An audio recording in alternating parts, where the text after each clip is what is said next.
Labas, su tavimi šiandien norėsiu pasidalinti tema, ką daryti, kad pasisavintų geležis. Ir šią temą šiandien pasikviečiau vaistininkę, kad mums plačiau papasakotų aplamai, kas yra ta geležis. Labas, Eglutė. Labas, Andželika.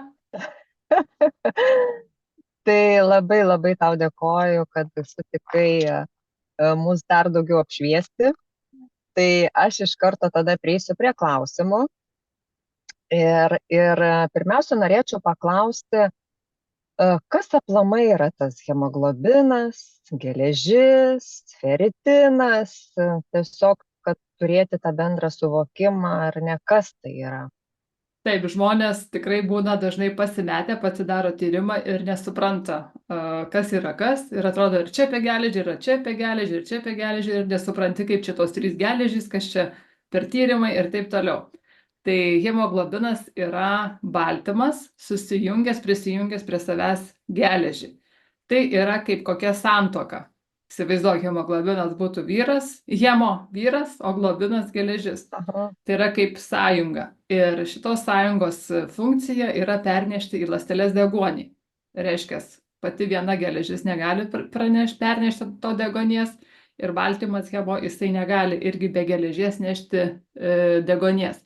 Bet jie kaip susijungia, tada jie tampa deguonies nešėjais. Tas būtent junginys. O paprasta ta geležis tyrime, kaip mes daromės tyrimą, va geležį, sako, reikia patikrinti, net tai rodo būtent tą mineralą, paprastą tą geležį, kiek yra geležies organizme. Ir kokia geležies funkcija, kaip ir minėjau, reiškia sudaryti sąjungą su baltymu ir kad taptų hemoglobinas. Tai sąjungai susidaryti reikalingas dar ir varis.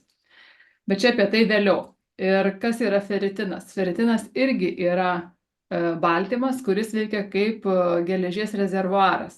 Reiškia, jisai kaupiantis geležį ir ją atiduodantis, kai reikia organizmui pagaminti hemoglobiną, žodžiu, ją atiduodantis kaip koks sandėliukas geležies. Tai va, tokie yra skirtumai.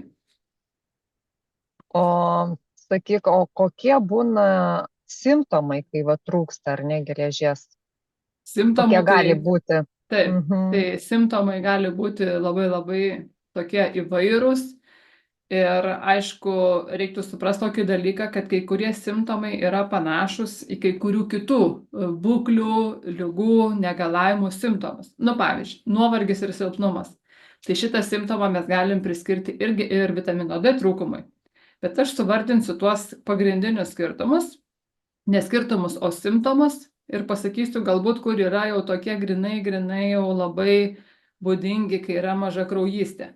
Tai tarkim, nuovargis, silpnumas tikrai būdingas, kai yra maža kraujystė. Kas dar yra labai toks išskirtinis simptomas, tai yra, kai patempus va taip ne vokus, o apatinę akies dalį, būna tokios pablyškusios akių gleivinės, tokios baltos. Ne? Tai va anksčiau taip tikrindavo, pažiūri, ar rausva, ar balta.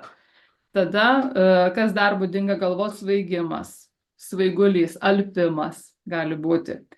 Gali būti galvos skausmai tokie be priežasties, gali būti šalimas galūnių, gali būti atminties kažkoksai sutrikimas, toksai dėmesio sutelkimas prastas, plaukų slinkimas, nagų padidėjęs trapumas. Ir dar tokie retesni galbūt simptomai, tai yra dusulys, dėl to, kad kai pradeda trūkti ląstelėm deguonies, žmogus pradeda dažniau kvėpuoti. Tas kvėpavimas padažnėja ir gali iššaukti dusulį. Arba tokį kaip greitą nereguliarų širdies plakimą. Irgi dėl to, kad padažnėja, toksai prasideda dažnesnis kvėpavimas, alsavimas. Ir dar gali būti tokie krūtinės skausmai nuo to alsavimo prasidėti, primenantis krūtinės anginą, tai yra priešinfarktinė būsena. Tai irgi, tokie jau retesni. Bet pagrindiniai, kaip ir jau tuos išvardinau. Supratau, daug simptomų.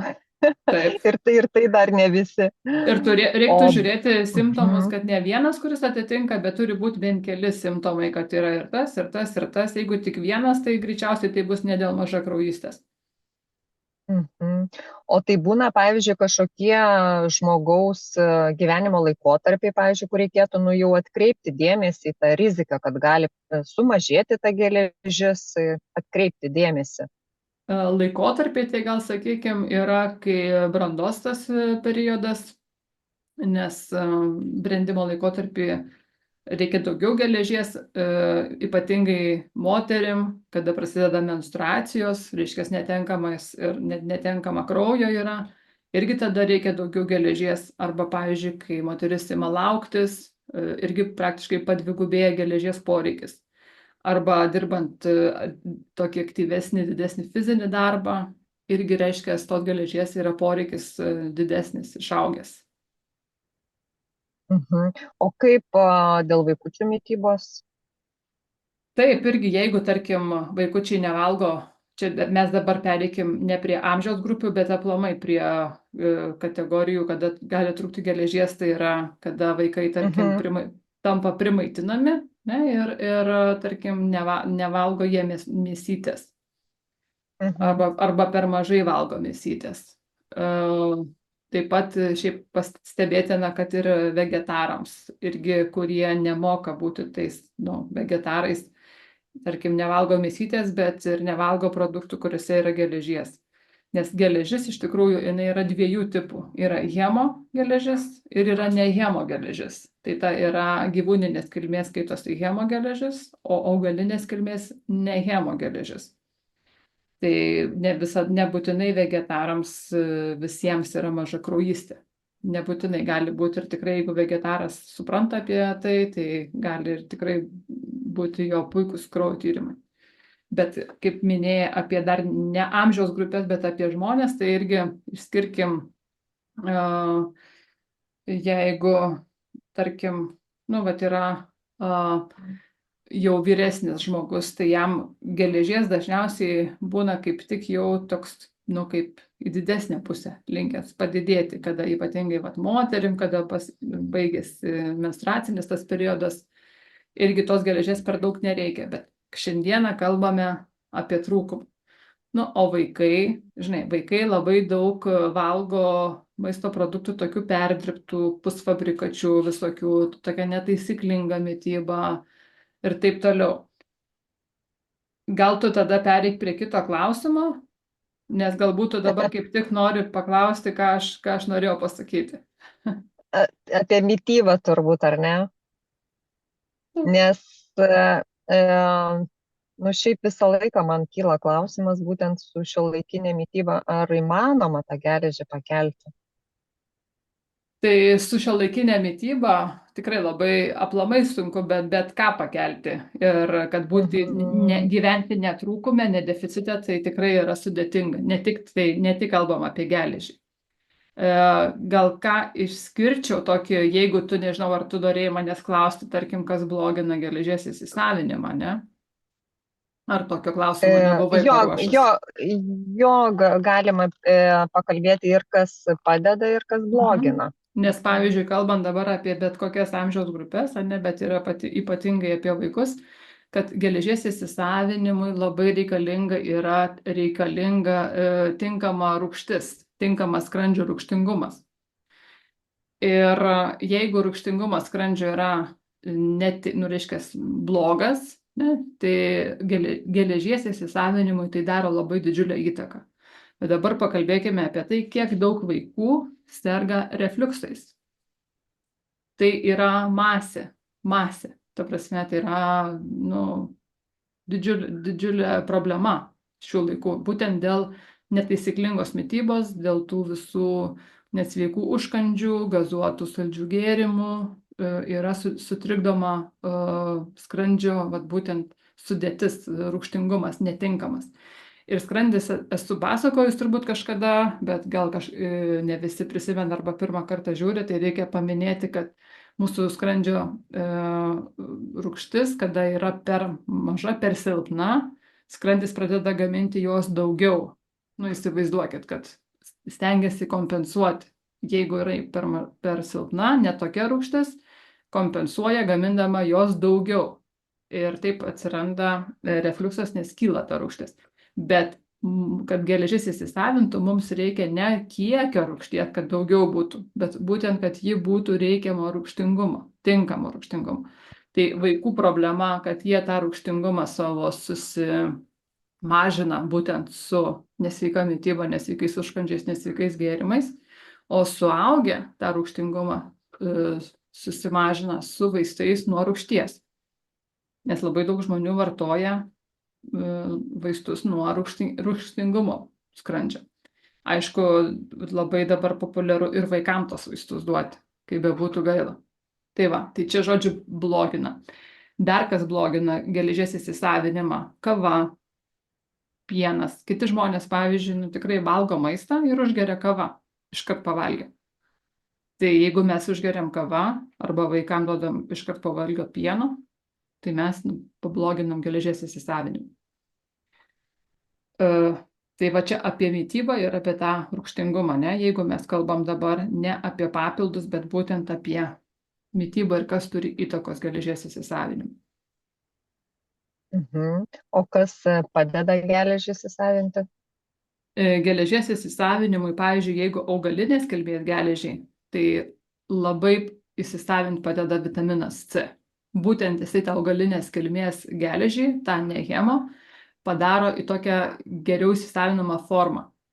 Ir todėl reikalinga žmonėm, kurie turi mažakraujystę, būtinai pridėti ne tik tai geležį vartoti, bet pridėti ir reikiamą vitamino C dozę kaip papildą. Arba šiuo metu, kas žiūrės laivą, tą įrašą, atsiprašau, šiuo metu, tai tikrai dar galima šiuo metu labai daug nusipirkti ir turguose, ir savo turim sodus, valgykit kuo daugiau uogų, kuo daugiau vaisių ir kuo daugiau daržovių, kad gauti vitamino C.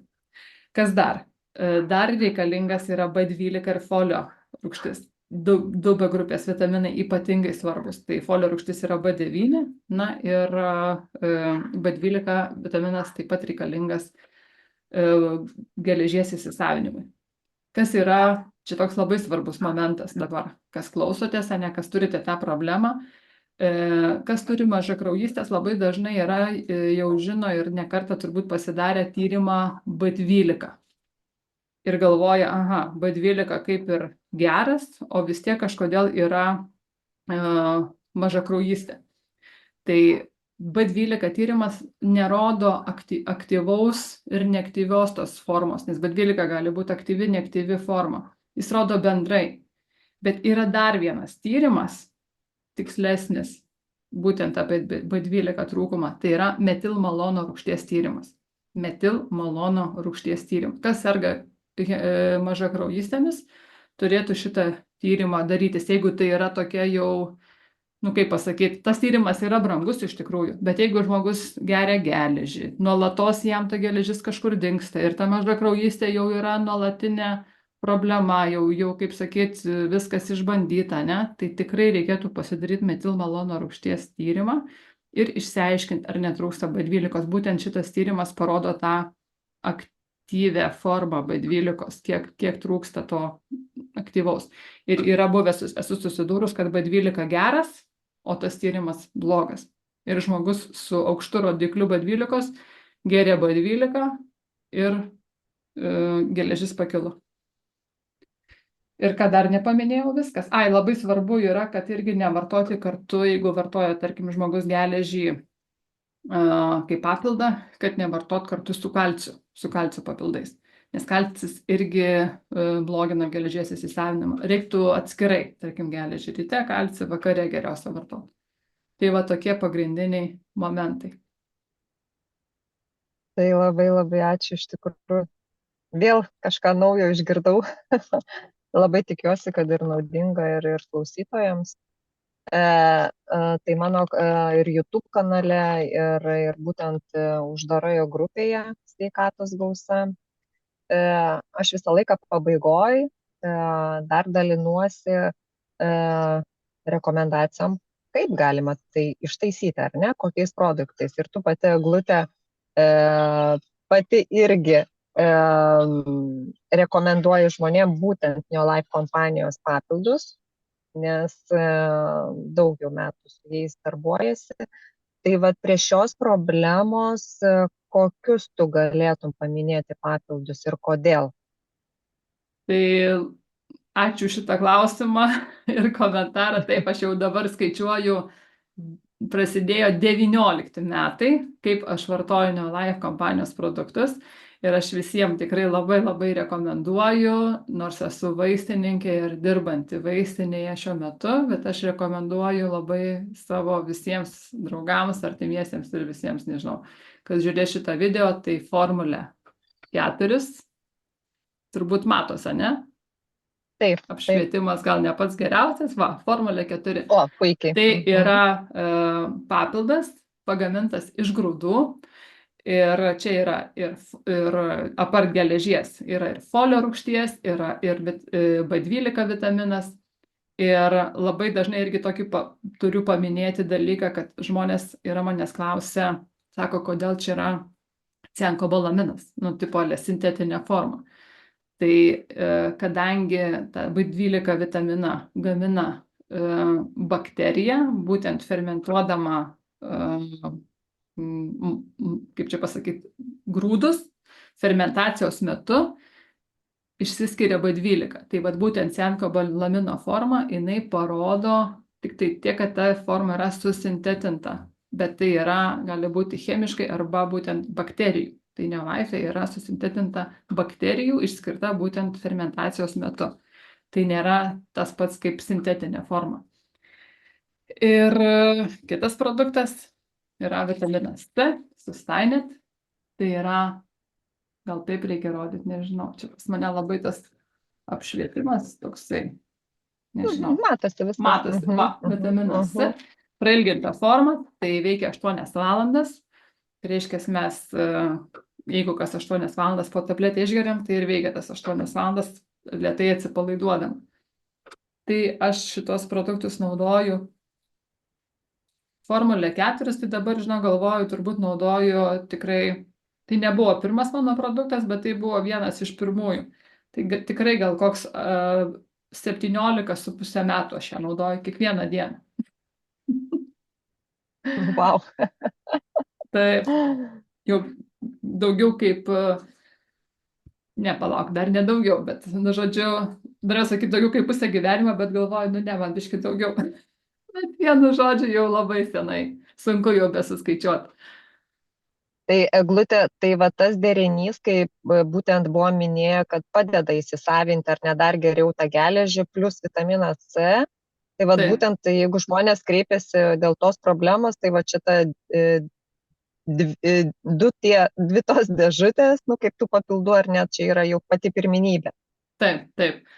Taip, čia iš tikrųjų tokie esminiai. Bet dar vieną dalyką pamiršau paminėti, kad labai dažnai žmonės vaistininės geležies neįgeria, nes tiesiog netoleruoja, pykina, labai toksai būna didžiulis šleikštulys, vidurių labai būdingas užkietėjimas ir tiesiog tikrai žmonėm kitiem trūksta geležies ir jie neįgeria jos. Tai Neolife Formulė 4, ta geležis yra gerai toleruojama, bet labai dažnai žmonės būna, kad išsigąsta to pirminio pykinimo ir kad ir vartojant Formulę 4 būna tikrai dažnokai papykina pirmas 2 savaitės, bet tai yra daugiau ne dėl geležies, o tai yra dėl susijęs su būtent trenenu sudėtyje esančiu, tais lipidais ir steroliais, kurie atidaro mūsų ląstelių membranas ir to pasekoje pradeda šalintis iš ląstelės toksinai. Tai gaunasi toksai pradžioje kaip truputį intoksikacija tais savo sukauptais toksinais. Tada geriame daugiau vandens. Būtinai Formulę 4 reikia gerti valgio metu arba iš karto po valgio. Jeigu žmogus turi pažeistą skrandžio gleivinę, tai reiškia, ar yra opelės, žaizdelės, ar ten dažnai geria tos daug vaistų, tai tada mes ją geriau, kad perkastumėm šitą kapsulę ir vidury valgio, reiškia, valgom, išgeriam, prakandam arba neprakandam ir pabaigiam valgyti. Ir jokių būdų negeriam ant viršaus kavos. Tai turėsim maks rezultatą. Ir iš tiesų su šitais produktais noriu pasakyti, kad turiu labai daug geros patirties ir daug patenkintų klientų, draugų ir taip toliau, žodžiu, labai geri produktai. Tai dar paskutinis klausimas, dabar vat, kažkaip sugalvojau. Tikrai susiduriu su klientais ir tu manau, kad susiduri būtent, kad žmonės įsivaizduoja, kad papildus pagėrę mėnesį, jiems stebuklingai viskas pasikeis. Tai tiesiog iš tavo jau tos ilgametės patirties, kad žmogui nusiteikti, kiek reikėtų gerti, maždaug taip. Nu, tikrai žinau, kad ne mėnesį. Ir tai, aišku, labai priklauso nuo individualios situacijos, bet ir nenorisi tokių lūkesčių sukelti, kad čia per ne panacėją ir mėnesį pagersiu ir pagysiu, nors ten daug metų vaikščiau su ta mažakraujystė. Tai va tiesiog, ką galėtum pabaigai pasidalinti šio klausimu. Na, kadangi čia yra ne vaistai ir nesintetiniai produktai, tai juos galima vartoti visą gyvenimą. Tai kai žmogus užduoda tokį analogišką klausimą, tai aš sakau, į klausimą atsakau klausimu. Kiek man reikia laiko valgyti sveikai, kad paskui užtektų 5 metam, galėčiau valgyti jau bet ką nesveikai ir kad jau būčiau prisikaupus tų medžiagų. Tai faktas, kad neįmanoma. Tai reiškia, arba tu turi vartoti papildus natūralius, nes pamiršom paminėti, kad Neolife papildai yra iš mitybos grandinės, tai yra tas pats, kas suvalgytum grūdų, vaisių, uogų, daržovių. Tai yra iš maisto grandinės, iš maisto pagaminti papildai. Arba tu tada gyveni, kaip sakai, valgai bet ką, bet kai, bet kada, ir tada įkrenti jau į duobę, tada geri sintetinius kažkokius papildus iš vaistinės, išsikapstai tam kartui, tada vėl apsileidi, tada vėl krenti į duobę. Tai, žodžiu, jeigu apie tai kalbam, tai, tada nesvarbu tada, kiek jau vartosiu, tiek vartosiu, kai sakau, jau, vis į gerą, vis į pliusą. Bet jeigu kalbam apie tą sveikatą, kaip, apie tokį dalyką, kad visam gyvenimui, kad be duobių, kad eitumėm ne žemyn, o aukštyn ar bent jau tiesiai, tai tada tikrai rekomenduoju daryti taip, kaip aš darau. Aš niekada nepatarsiu žmogui kitaip, negu aš darau. Aš sakau, tai kaip aš tau sakysiu, vartok 3 mėnesius, kai aš pati vartoju jau beveik 18 metų, žinai, tą formulę. Tai, ir todėl, kad nesuvalgom pakankamai su maistu. Tai va, o šiaip, jeigu yra mažakraujystės žmogus, tai praktiškai galim sakyti, nuo pirmo buteliuko, vartojant kartu su vitaminu C, tikrai pajaučia jau pajaučia ir poveikį, ir kraujo tyrimai parodo jo rezultatą. Tik jeigu mes gyvename minuse hemoglobino arba feritino, tai faktas, kad profilaktinės dozės vienos kapsulės mums gali neužtekti. Dozę reiktų tada didinti pagal tą situaciją. Tai galima nuo 1 iki 6 kapsulių. Neteisingai išgirdai, iki 6 kapsulių. Reiškia, jeigu yra jau labai labai prasta situacija, nukraujavimas, ten kažkoks kraujo netekimas, kažkokios būklės, dažniausiai būnant po nukraujavimų, kad atstatyti, o šiaip tai paprasta, tai po 3, kokias po 2, nėštumo metu rekomenduoju po 2, nes reiškia, kad ir mamai, ir leliukui užtektų. Tai va, toks atsakymas. Tai labai labai dėkoju tau. Tai klausytojams dar noriu paminėti, kad Eglutė taip pat ir konsultuoja žmonės asmeniškai. Tai jeigu būtų norinčių, tikrai drąsiai galite man parašyti visais sveikatos klausimais.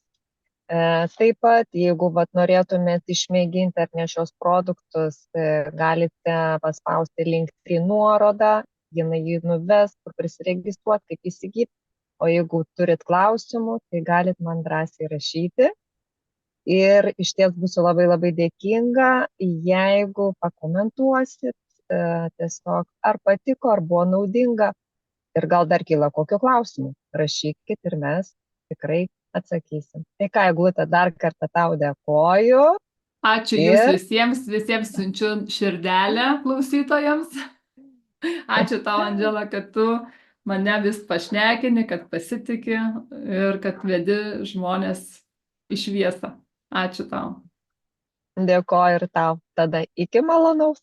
Iki. Ate. Ate.